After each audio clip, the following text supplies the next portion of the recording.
Terkuak peran Arsin Kades Kohot, resmi jadi tersangka di kasus pagar laut Tangerang.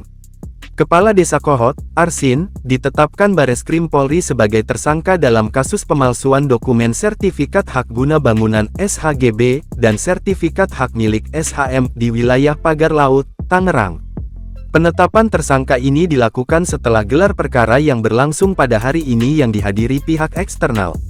Dalam keterangannya, Direktur Tindak Pidana Umum Bareskrim Polri, Brigjen Juhandani Raharjo Puro, menjelaskan, dalam gelar perkara tersebut, pihaknya sepakat untuk menetapkan 4 tersangka, termasuk Arsin, Sekretaris Desa Kohot, dan 2 penerima kuasa.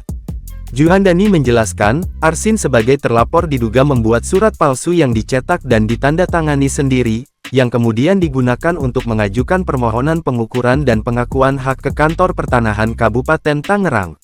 Arsin mendapat bantuan dari beberapa oknum di kementerian dan lembaga hingga diterbitkan bukti kepemilikan hak berupa SHGB dan SHM di atas perairan laut Desa Kohot, jelas Juhandani dalam konferensi pers di Bareskrim Polri, Selasa tanggal 18 Februari tahun 2025. Dalam penyidikan, polisi telah memeriksa 44 orang saksi dan menggeledah 3 lokasi, termasuk kantor desa dan rumah kepala Desa Kohot. Dari penggeledahan tersebut, sejumlah barang bukti disita, termasuk dokumen rekapitulasi transaksi keuangan Desa Kohot.